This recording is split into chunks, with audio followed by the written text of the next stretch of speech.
A Saga do Prêmio Nobel. Versão e distribuição Sinapse. A saga do Nobel é a história das grandes descobertas e das ideias do século XX. Einstein, Curie, Pavlov, Fleming e também Camus, Hemingway, Luther King e o Dr. Schweitzer já se tornaram lendas. Desde a descoberta dos raios-x em 1896 pelo alemão Wilhelm Röntgen, os instrumentos que permitem ver o interior do corpo tornaram-se ainda mais precisos, graças a Felix Bloch, iniciador da imagem por ressonância magnética, e Godfrey Hounsfield, inventor do scanner.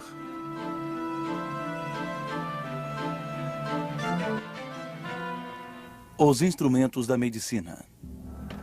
O interior do corpo humano é uma das regiões onde a ciência mais demorou a se aventurar. No entanto, a partir de 1230, uma lei promulgada pelo imperador Frederico II obriga os estudantes de medicina a praticar a anatomia, limitando-se à dissecação de corpos humanos. Lei a qual o papado responde excomungando o imperador profanador de cadáveres. É preciso esperar até a Renascença para que os estudantes de medicina possam assistir sem medo às aulas de dissecação e para que artistas como Leonardo da Vinci e médicos como Vesali procedam ao recenseamento sistemático da máquina humana. Até o fim do século XIX, a imagem médica é aperfeiçoada na descrição minuciosa dos corpos e das patologias. Mas não é uma contradição querer tratar seres vivos com base em observações feitas em cadáveres? A não ser que... Sim, a não ser que se pudesse esfolar o paciente vivo, camada por camada. Eu não havia falado do meu trabalho com ninguém. Eu dizia para minha mulher que eu estava fazendo uma coisa que as pessoas, quando soubessem, diriam que Röntgen enlouqueceu. No dia 1º de janeiro de 1896, enviei trechos de artigos meus e o diabo foi solto. 27 de março de 1845, 16 horas. Friedrich Röntgen, comerciante de tecidos da cidade de Lennep, perto de Colônia, e sua esposa Charlotte Constance estão recebendo neste mundo seu filho William, futuro primeiro prêmio Nobel de Física da história. A criança que parece ter a mente sadia tampouco parece estar possuída pelo demônio, nem mesmo pelo do saber. Seus pais sabem da sua expulsão definitiva e sem diploma aos 17 anos da Escola Técnica de Utrecht, na Holanda, para onde a família havia emigrado. William, na verdade, é um aluno que promete, e a expulsão só deveria aumentar o seu mérito. Na verdade, ele não quis denunciar um colega, autor da caricatura de um professor impopular. Felizmente, há em Zurique uma escola politécnica que aceita alunos por concurso. Ele é admitido nessa escola em 1865. É também em Zurique que ele encontra sua futura esposa, Anna Bertha Ludwig. Ela é filha de um liberal alemão exilado, dono do bar Zum Grünen Glas, onde se reúnem os estudantes. As noitadas nos bares e restaurantes não o impedem de defender a sua tese Estudo sobre os Gases, em agosto de 1868, obtendo assim o seu doutorado aos 24 anos. Dá aulas de física em 3 cidades da Alemanha, sucessivamente, entre elas Estrasburgo, antes de ser nomeado diretor do recente Instituto de Física da Universidade de Würzburg, em 1888. Aos 43 anos, Röntgen já é um pesquisador reconhecido. A universidade fica no centro da cidade. Herr Professor Röntgen e sua esposa moram no último andar do instituto. Não tendo filhos, adotam a sobrinha. No verão, os Röntgen e seus amigos fazem passeios pelas florestas, onde o físico se entrega à sua paixão, a fotografia.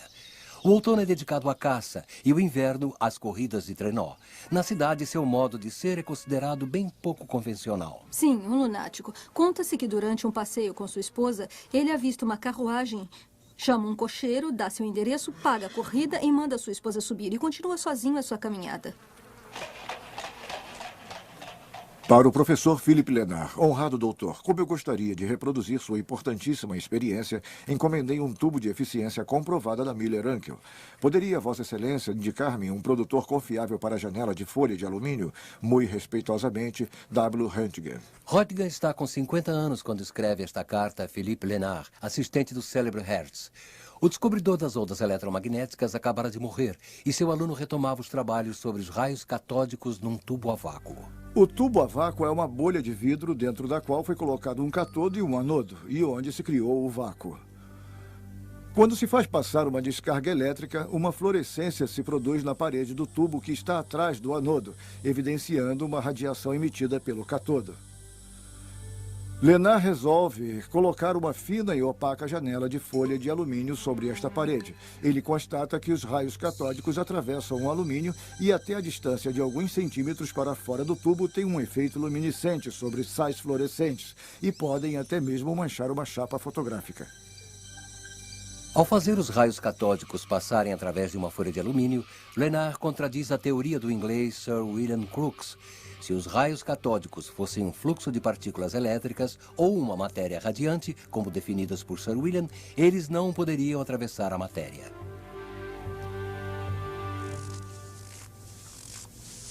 Mas, ao afirmar que se trata de um fenômeno luminoso, Lenard aproxima-se da verdadeira natureza desses misteriosos raios, passando bem perto sem saber da celebridade universal. Para o professor W.C. Roentgen, muito honrado professor. No momento não disponho de um bom fabricante, por isso envio 2 folhas do meu estoque. Elas têm 0,005 milímetros de espessura. Respeitosamente, Philippe Lenard. Sexta-feira, 8 de novembro de 1895, final da tarde. Roentgen acaba de refazer a experiência de Lenard. Muda alguns parâmetros a fim de conhecer melhor a natureza dos raios catódicos.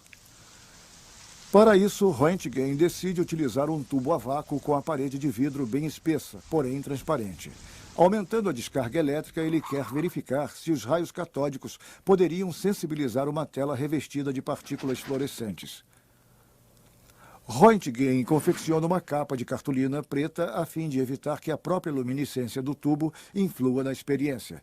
Para testar a opacidade de sua instalação, ele escurece o ambiente e envia uma descarga de alta tensão dentro do tubo. Ele constata com satisfação a opacidade da cartolina. Mas seu olhar é atraído por um reflexo esverdeado a mais de 1 metro do tubo a vácuo. Incrédulo, ele interrompe a descarga, depois torna a enviá-la. Ele constata que o fenômeno de fluorescência se repete no mesmo local. Acende um fósforo e se dá conta de que a estranha luz provém da tela que está sobre um banco. Alguma coisa que emana do tubo age sobre a tela, a uma distância bem maior do que podem os raios catódicos observados por Lenard, e, além do mais, atravessando uma cartolina preta. William se dá conta de que é testemunha de um fenômeno físico jamais observado até aquele momento. Desejando testar o grau de transparência de outros materiais, além da cartolina, ele agora tira a capa do tubo e coloca a tela ao alcance mais direto da irradiação. Quando acaba de enviar uma nova descarga, ele passa sem querer a mão entre o tubo a vácuo e a tela fluorescente para apanhar um livro. O que acontece é impressionante. Durante 7 semanas, o cientista fica trancado em seu local de trabalho, onde faz as refeições e acaba dormindo. Não ousa ainda falar com ninguém sobre sua descoberta, nem mesmo com sua mulher. Ele testa, verifica, testa de novo, sem parar. Roentgen descobre que os raios imprimem marcas nas placas fotográficas. Assim, ele pode apresentar provas tangíveis das suas observações. Ele começa a medir a translucidez de diversos objetos fotografando a sua sombra, como a deste estojo de madeira que contém um jogo de pesos de medidas, ou a de uma bússola, com ponteiros metálicos.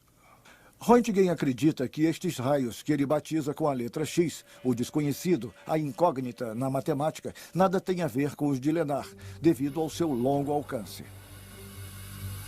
Será preciso esperar 11 anos até que isto se confirme. É Einstein quem irá explicar a verdadeira natureza de ondas eletromagnéticas muito curtas pelo efeito fotoelétrico. Assim, os raios-x se devem à liberação de grãos de energia, os fótons.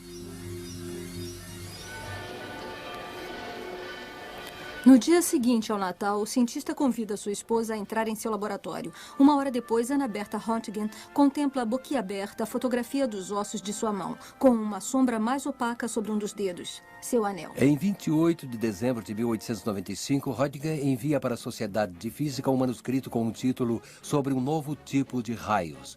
No dia 5 de janeiro é publicado um artigo na primeira página do jornal vienense Die Presse. Em uma semana, a notícia já percorreu o mundo inteiro. No dia 13 de janeiro, Roentgen é convidado pelo imperador Guilherme II para apresentar sua experiência em Berlim. De volta a Würzburg, no dia 23, ele dá uma conferência para um auditório muito empolgado. Ele não deixa de mencionar seus antecessores, entre os quais Lenard, pois, sem seus trabalhos, não teria descoberto os raios-x. O anatomista Köllinger, cuja mão é radiografada por Röntgen, é aplaudido ao propor que se dê o nome de Röntgen aos raios-x.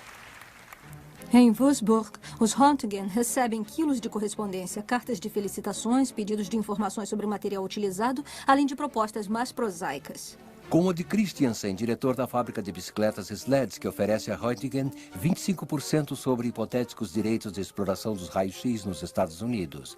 O negociante conclui dizendo: Sua invenção é preciosa demais para a ciência, para não ser explorada, e perigosa demais para ser deixada nas mãos de qualquer um. Insensível às propostas comerciais, Röntgen não quer nem registrar a patente. Ele compartilha com alguns dos maiores cientistas da Europa uma nobre convicção. Para ele, as descobertas pertencem acima de tudo à humanidade e não ao seu iniciador. A medicina utiliza este novo sistema revolucionário que permite desvendar, fotografar e até filmar as fraturas ósseas e as lesões pulmonares, até então invisíveis nos seres humanos, e acompanhar a evolução durante o tratamento. Estágios de formação são organizados pelos pioneiros da radiologia médica. Os meios científicos não são os únicos a se interessar pelos raios-x. A polícia e a alfândega podem finalmente desvendar os mistérios do crime graças ao tubo a vácuo. Ladrões e traficantes que se cuidem. Em Paris, as lojas de Fayl divertem a clientela com a demonstração conjunta do cinematógrafo Lumière e dos raios de Röntgen. Nas grandes avenidas, várias barracas oferecem atrações de neo-ocultismo, onde se brinca de assustar os passantes com produtos fosforescentes. Os humoristas perguntam se a alma e seus segredos, às vezes pouco louváveis, não seriam permeáveis ao intrigante poder de investigação dos raios-x. Mas a descoberta provoca uma tempestade de inveja. Vários físicos se sentem frustrados por uma descoberta que muda a visão do mundo tanto quanto o fizera 3 séculos antes a luneta astronômica de Galileu. Alguns até se gabam de haver produzido os raios-x durante suas experiências muito antes de Röntgen. Bastante contestável em alguns casos, com exceção desta foto, tirada 6 anos antes da descoberta de Röntgen num laboratório da Pensilvânia. Após uma descarga num tubo de Crookes, a silhueta de 2 moedas ficará impressa numa placa fotográfica que se encontrava por perto. Só que ninguém teve a intuição de Röntgen e a placa foi relegada a objeto de curiosidade. No ano de 1901, os executores testamenteiros de Alfred Nobel pedem a físicos do mundo inteiro que forneçam uma lista de seus colegas passíveis de receberem o prêmio. Dos 29 físicos indicados para o Nobel, o nome de Röntgen aparece 12 vezes e o de Lenard uma única vez. Aos olhos da comissão consultiva, os trabalhos dos 2 homens são complementares, justificando uma possível divisão do prêmio. Este parecer não foi levado em conta pela academia.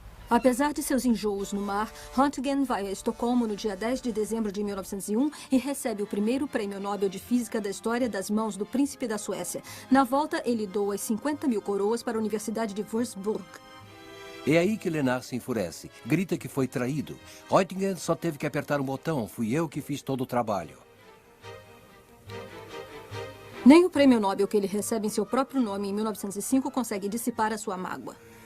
Ignorando as calúnias, Röntgen passa o resto de sua vida em Munique, onde dirige o Instituto de Física. A derrota da Alemanha em 1918 deixa-o profundamente chocado e a inflação leva-o à ruína. Viúvo e aposentado, continua até o fim da vida indo ao Instituto, onde mantém um pequeno laboratório. Sua luz se apaga aos 78 anos no dia 10 de fevereiro de 1923.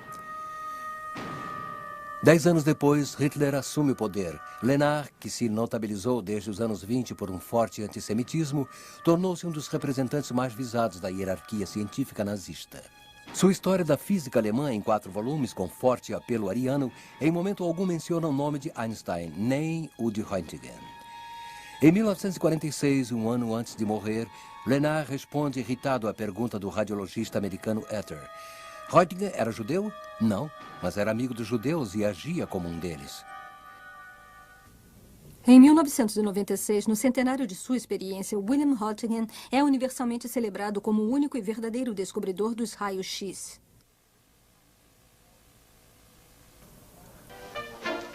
Há algum tempo, os maîtres d'hôtel afirmam que as lâminas de barbear são melhores quando são azuis. Aliás, os raios-x demonstram que elas são mais fáceis de digerir quando bem preparadas. Durante este século, a radiologia não parou de progredir sob o aspecto técnico. Estes avanços foram possíveis graças à resolução de dois problemas maiores. Logo se percebeu o quanto a irradiação é nociva. Foram constatadas graves lesões cutâneas nos pacientes expostos aos raios durante muito tempo, assim como nos médicos que manuseavam os tubos a vácuo. Alguns pioneiros da radiologia acabaram até morrendo. Procurou-se então reduzir o tempo de exposição aos raios-x, aumentando a intensidade do feixe. Para proteger os que manuseavam os aparelhos, foram fabricadas proteções de chumbo e cabines isolantes.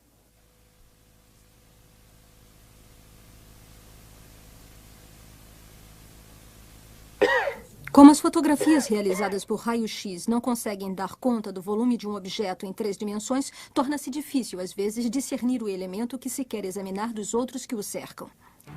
Como solução, foram adaptados filmes de alta sensibilidade.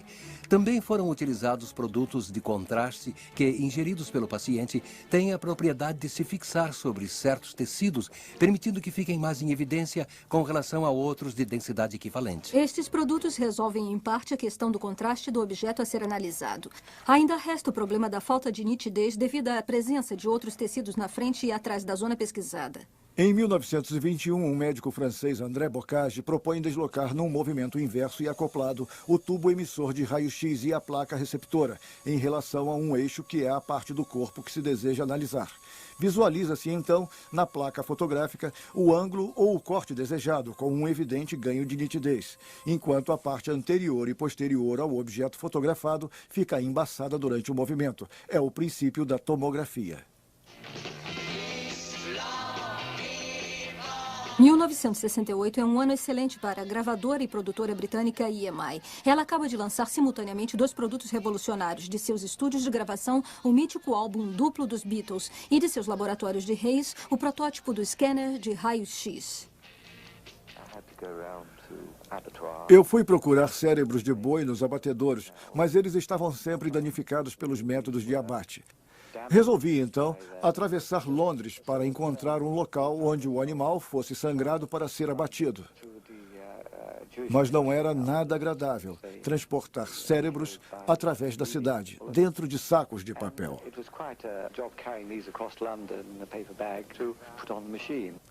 O engenheiro Godfrey Hounsfield realizou, após 9 horas de coleta de dados informáticos e 1 hora de reconstrução por computador, esta imagem em corte de um cérebro. Como recompensa, recebe o Prêmio Nobel de Medicina no dia 8 de dezembro de 1979. Um neurologista, Dr. Ambrose, expõe a Hounsfield o problema da proximidade muito grande de densidade entre os diversos tecidos do cérebro, que acaba impedindo que os radiologistas localizem com precisão as lesões tumorais. Esta questão entusiasma Hounsfield, pois vem exatamente ao encontro de sua área de pesquisa, a criação de imagens eletrônicas planas a partir dos dados de volume de um objeto fotografado sob vários ângulos. Entre o branco e o preto, o olho humano só é capaz de distinguir cerca de 20 densidades de cinza. O ideal seria inventar olhos capazes de armazenar, processar e restituir um número muito maior de informações em densidade do que é capaz o olho humano. É exatamente a isto que se dedica a Hounsfield. Ele manda fabricar detetores capazes de medir essas diferenças de densidade, não mais de 0 a 20, o que os olhos captam, mas de menos 1000, o ar, passando por 0, a água, a mais 1000, os ossos. O scanner de Hounsfield retoma o princípio mecânico de apreensão das imagens da tomografia por raio-x, com a diferença de que ele multiplica por milhares as medidas durante o movimento de rotação do conjunto tubo emissor de raio-x e detetor de densidade.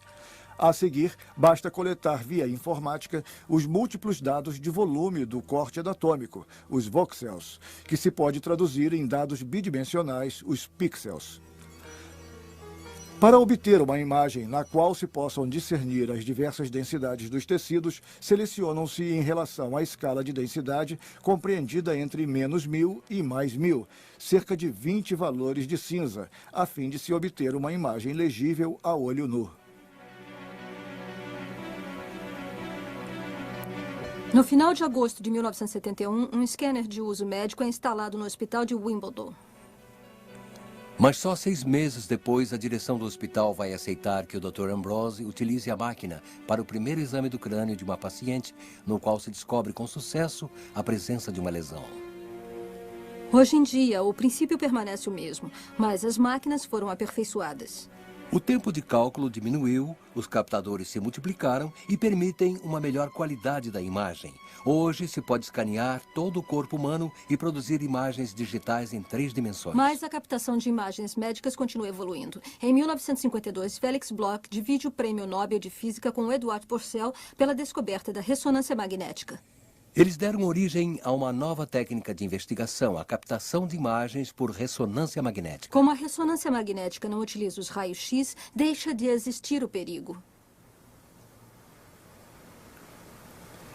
Em 1930, Felix Bloch é um jovem físico suíço de 25 anos. Na Universidade de Leipzig, ele convive com os maiores nomes da mecânica quântica, como Werner Heisenberg. Quando passam a vigorar as leis raciais que proíbem o ensino nas universidades aos judeus, Bloch, embora judeu, não é hostilizado por ser de nacionalidade suíça. Sobre os nazistas, ele diz: "Eu os desprezava desde o início e resolvi pedir a minha demissão." Bloch volta para Zurique e vai trabalhar algum tempo em Roma com Fermi. No início de 1934, recebe uma proposta de emprego da Universidade de Stanford, na Califórnia. Ele deixa a Europa em abril e vai se dedicar em Stanford, nos Estados Unidos, à ressonância magnética. Os prótons do núcleo de um átomo podem ser comparados a pequenos ímãs, cujo polo é aleatório. Se submetermos os prótons a um campo magnético muito potente, uma quantidade infinitesimal deles é influenciada na proporção de sua intensidade.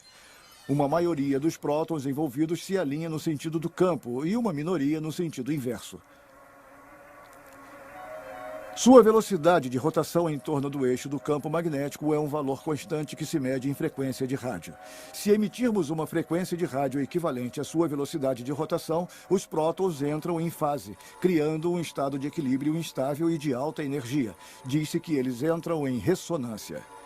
Bloch constata que, cessando o estímulo ondulatório, os prótons retornam ao seu estado precedente, restituindo uma energia que pode ser medida em frequência de rádio e em duração de relaxamento. Com a descoberta de Bloch e Purcell, vai-se poder detectar, primeiro, graças à frequência da ressonância que os caracteriza, a presença de tais prótons em tal molécula.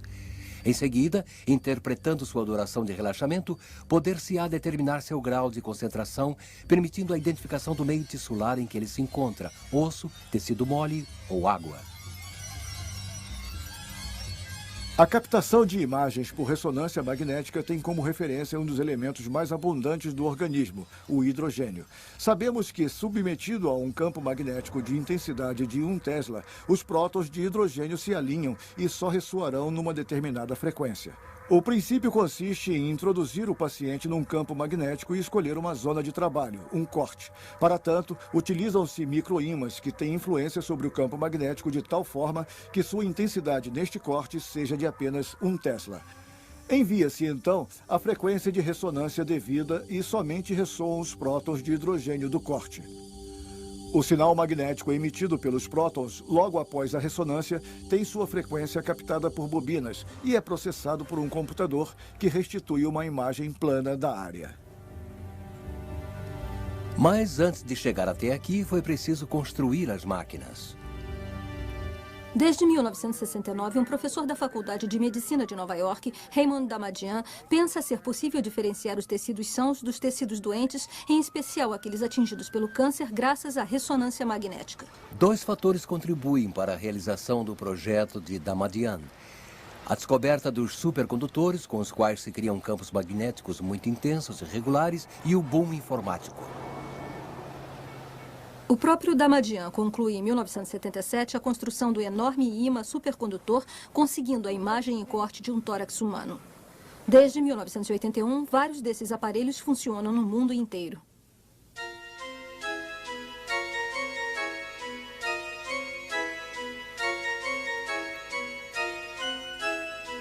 Em um século, a captação de imagens médicas, que permite estudar ao vivo a anatomia dos órgãos e a evolução das patologias, tornou-se uma ferramenta indispensável à medicina.